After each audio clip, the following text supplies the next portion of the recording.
Hey guys, welcome back to Tim Baldwin Magic. In this video, I'm going to share with you guys 3 tutorials for some card tricks that I've uploaded recently. I don't do tutorials all that often, but I do occasionally get requests from you guys asking how a trick is done. And like I said, I don't do them all that often, but once in a while I'll do one. And I haven't put up a tutorial here in a very long time. So I'm going to do not 1, not 2, but 3 tutorials here in this video. So the 3 tricks that I'm going to do are long lost twin, between the two, and mixer. So those are all on my channel already. You can go back and watch the performance of those videos, and then I will show you how they are done. So let me get set up here with the first one, and I'll show you the first tutorial. Alright guys, the first tutorial is for a trick called Long Lost Twin. I uploaded this one a couple of weeks ago, so go back, watch the performance video, see what that trick looks like, and then come on back and I'll show you how it's done. So for this trick you need 2 decks, and there is some setup here. Basically what you want to do is to set up these 2 decks in complete opposite order. So for example, the 7 of diamonds is the top card of this deck. You want it to be the bottom card of the other deck, and so on and so forth. So just take a deck of cards, shuffle it up real good, just put it in a completely random order. Take a second deck and put it in the exact opposite order. So for example, 6 of hearts on top, 6 of hearts on the bottom. 8 of diamonds is the second to the top, 8 of diamonds is the second from the bottom, and just so on and so forth for the entire 2 decks. So 2 decks in complete opposite order. And that is your setup. So you'll bring forward the 2 decks, ask the spectator which deck they want. Free choice, doesn't matter. Let's say they want this one, to put the other deck aside for a moment. And you'll ask them to cut the deck into 2 piles. Maybe something like this. Look at the card they cut to, in this case the 9 of hearts. Put it on top of the top portion, then take the lower portion and drop it on top. And then bring forward the other deck. Now, because of the way the cards were set up, as you're flipping through, none of the other pairs will match. The only pair that will match is the spectator's card. The 9 of hearts in this pile will just automatically find the 9 of hearts in the other pile. And I'll show you guys what that looks like. Again, as I'm flipping through, none of these cards match here until you find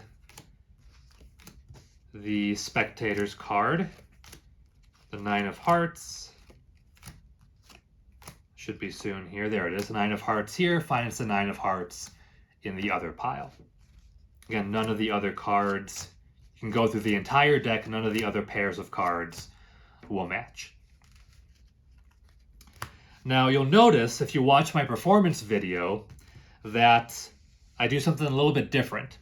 So when the spectator cuts the deck, they look at their card, they place it aside for a moment, and I tell them to shuffle each pile individually.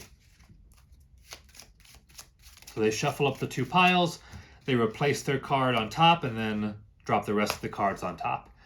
That, the shuffling, is completely optional. And the reason for that is it's kind of risky. So if you shuffle the cards, or if you have the spectator shuffle the cards, as you're going through, there's a chance, a small chance, but there's a chance that another pair of cards will match. And obviously you don't want that. The whole idea, of course, is that none of the pairs match except for the spectator's card. And shuffling the cards, creates the possibility that another pair of cards will match. So that's up to you. I think shuffling the piles enhances the trick, but again, you run that risk. So in my performance video, I shuffled the 2 piles. That's because if I flipped over another pair of cards, I could always just film it again. If I was to actually do this trick for somebody in person, I wouldn't run that risk. I wouldn't shuffle the 2 piles. I wouldn't have the spectator shuffle the 2 piles because I wouldn't want to risk finding another pair of matching cards. So that's up to you guys if you want them to shuffle the 2 piles. Like I said, I think it makes the trick a little bit better, but you run that risk. So it's kind of a trade-off. You could decide for yourself what you want to do. But otherwise, if you don't shuffle the two piles, the only two cards that will match will be the spectator's card and then the matching card in the other pile. So that is it. That is the tutorial for Long Lost Twin. Hope you enjoyed it. Let me kind of get reset here and we'll move on to tutorial number 2. All right, so the second tutorial for you guys is for a trick called Between the Two. Again, I uploaded this one pretty recently, so if you want to go back and watch the performance of that, see what that trick looks like, come on back, I'll show you how it's done. So to start with, you need to lay out a few pairs of cards on the table, and it has to be these specific pairs. The red 3s, the red 8s, the red queens, the red 7s, the black 10s, the black 2s, and the black aces. And you'll see why it has to be those in a moment. So actually, I'll explain why. So the reason it has to be these pairs of cards is that they all have the same number of letters, and that'll be important later on. So for example, the red 7s is 9 letters, REDSEVENS for red 7s. Black 2s is BLACKTWOS, 9 letters. So for all of these pairs, black 10s, red 8s, they all have 9 letters, and that's going to be important to make the trick work. So lay out these cards, put the rest of the deck just off to the side for a moment. Have the spectator just pick any of these pairs that they like. Now to the spectator, this just looks like a bunch of random pairs of cards. They're probably not going to catch on to why you use these specific cards. So ask them to just pick out any of these pairs they want. Let's say they pick the red 3s. Put those aside. The rest of the cards can just be lost, shuffled back into the deck. You then need to make a pile of 13 cards. So the deck can be shuffled some more if you want, doesn't matter. But deal out 13 cards. 1, 2, 3, 4, 5, 6, 7, 8, 9, 10, 11, 12, 13. The rest of the deck can be put aside. So this pile can be shuffled a little bit. And then you're going to want to have a card selected. Remember, the ace of spades in this case. And what you have to do is to control this card to the bottom. So you can do this whatever way works best for you. You can have them just put it on top and then shuffle it to the bottom. Just keep it on the bottom so you shuffle some more. Just control their card to the bottom of this group of 13. Then take your pair, put one on top and one on the bottom. And then what you're going to do is you're going to spell between the two, and then in my case, red 3s. Or between the two black 10s, whatever the pair is that they selected, you're going to use that. So between is BETWEEN, drop the rest on top. The, THE, drop. Two, TWO. And then in my case, red, RED, 3s, THREES. Don't forget the S at the end. And then drop them on top. Again, or black 10s, red queens, whatever pair that you're using.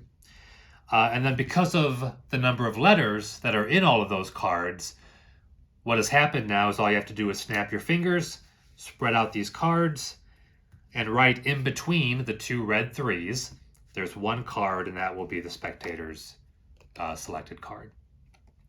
So that is it. Pretty simple. Again, the key is just using one of those special pairs of cards that I had laid out at the beginning. So give this one a shot. It should work for you.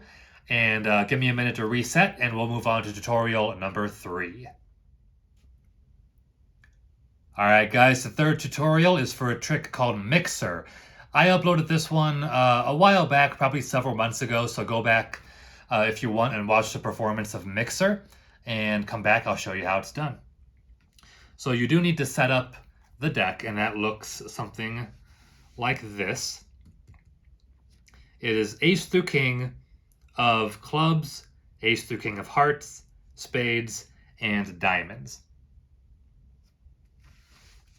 So to start with, you can do some false shuffles if you want. You can cut the deck. and you would hand the deck to the spectator. I would turn my back. So they can do some cuts, as many complete cuts as they want. And when they are happy, I would invite them, again with my back turned, to cut the deck into two. Look at the top card of the lower portion, the card they cut to, in this case, the Queen of Hearts. Remember it, and then loose it in that pile. Then, once they've done that, I would tell them to shuffle each pile individually. So they'll shuffle this pile as much as they want.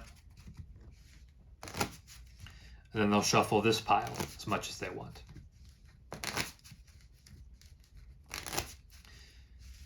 And if they want to swap piles, they can, doesn't matter. So I would turn back around. I don't know what their card is. I don't know where it is, obviously. I don't know which pile it's in. I don't even know which pile was the top or the bottom because they might have, swapped them. I have no idea. But I'm going to try to find their card. And I'm going to show you guys how to find it. So what you want to do is you're going to look through each pile one at a time. And you'll remember the stack of the deck. Ace through king of clubs, hearts, spades, diamonds. And then that circles back to clubs, hearts, spades, diamond, clubs, hearts. And it just keeps going in that cyclical pattern.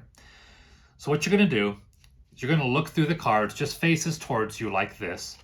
I'm going to lay them out so you guys can see, but you would just do it like this. And what you're looking for is the first card in that cycle. So for example, here I see some clubs, I see some hearts, I don't see any spades. So there's no spades, which means the next one is diamonds. I do see a couple diamonds. I see a queen, a king, and that's it. So I see the queen of diamonds right here. So what I'm going to do, that's the first card in this run of cards here. The first one in order among these cards is the queen of diamonds, if that makes sense. So once I spot what the first card is, I'm going to cut it to the top. So let's say it's somewhere more in the middle here. I would find it, again, like this, and just casually cut it to the top. Now, I don't know if the queen of diamonds is their card yet, but it might be. And then put that pile down. Then pick up the other pile and do the same thing. Go through, again, just like this, but I'll spread them out for you guys, and locate the first card in the sequence. So I see some hearts, spades, diamonds. I don't see any clubs. So after clubs comes hearts. I see a few hearts here, the king, the queen of hearts. So the queen of hearts comes first, because you've got the queen of hearts, then the king of hearts, then you've got your spades, and some of the diamonds as well. So the queen of hearts basically starts this sequence. So I cut this card to the top. I'm going to cut this card to the bottom. So in this case, the queen of hearts, I would just cut it so it's the bottom card and put this pile down. So I don't know what their card is yet, honestly, but I do know it's either the queen of diamonds, which I've cut to the top, or the queen of hearts, which I've cut to the bottom. Just happens to be the two red queens. That's just a coincidence. So what I'm going to do now is shuffle the two piles together, keeping this card on the bottom and keeping this card on the top. So the queen of hearts goes down, keep the queen of diamonds on top. So you've got this card here and this card here. I don't know which card is theirs, but I do know that their card has to be one of those two. So all that's left to do is ask the spectator to name their card. So I can say something like, I've looked through the cards, I moved one card to a certain position, something like that. Ask them the card. In this case, they would see the queen of hearts. All I have to do, if they said the queen of diamonds, I just slide off the top card and show them the queen of diamonds. In this case, they would see the queen of hearts. I just flip over the entire deck and show them their card. And what's nice now is that the stack is completely destroyed because you've shuffled the cards, they've shuffled the cards. So the deck is completely examinable. There's no stack, there's no arrangement.